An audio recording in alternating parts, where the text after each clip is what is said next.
Mga boss, palasyo nagpaliwanag sa 1 billion peso confidential funds ni PBBM. Confidential po ito kaya hindi na kailangan ng resibo ayon kay Auntie Claire Castro.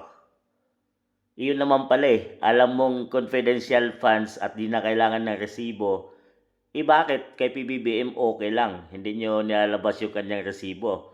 Pagdating kay BP Inday Sara ay kinakalkal nyo at hinahalungkat kung nasaan na at kung paano ginastos yung kanyang confidential funds na 125 million. Samantalang kay PBBM na 1 billion na mas hamak na mas malaki ay hindi mo na kailangan ng resibo. So ano ibig sabihin nun? Ang presidente ay ligtas, samantalang ang ibang ahensya ay dapat tugisin. So ganun na ba yun, anti-clear? Ang pambansang marites ng palasyo, mga boss. Ang talagang todo siya sa pagdepensa. Alam nyo naman pala sa word confidential pa lang mga boss, ibig sabihin ay hindi mo pwedeng halongkatin dahil yan ay ginagastos or ginagamit sa mga palakad or kung mga paanong tugisin yung mga kalaban ng presidente at ng vice-presidente at ng ibang ahensya, mga boss. So meaning ay hindi mo nga kailangan yan ilantad. So ayun naman pala ay hindi naman pala kailangan ng resibo.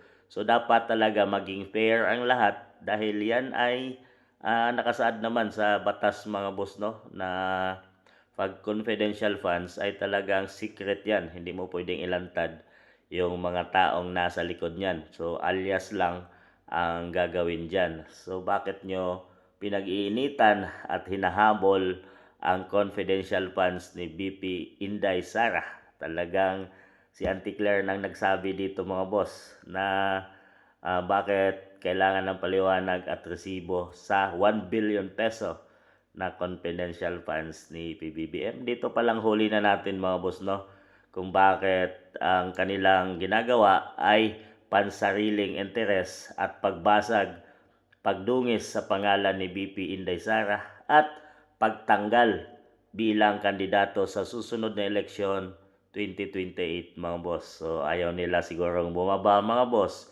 Talagang nasasarapan na siguro sila sa kanilang pwesto ngayon dahil nasarap nga naman pag ganito laging mayroon kang budget na napakalaki na galing sa pera ng mamamayang Pilipino ay talagang wala ka ng balak bumaba sa pwesto, mga boss. Bagkos ay masarap maging continue at tuloy-tuloy na lang yung kanilang serbisyo.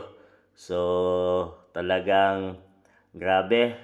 Alam na natin, mga boss, alam na nasambayan ng Pilipino na di pala kailangan ng resibo ang confidential funds. Bakit? May isang tao lang silang tinutugis at pilit na kinakalkal at sinisira ang pangalan ni BP Inday Sara Duterte. So kayo na humusga, mga boss.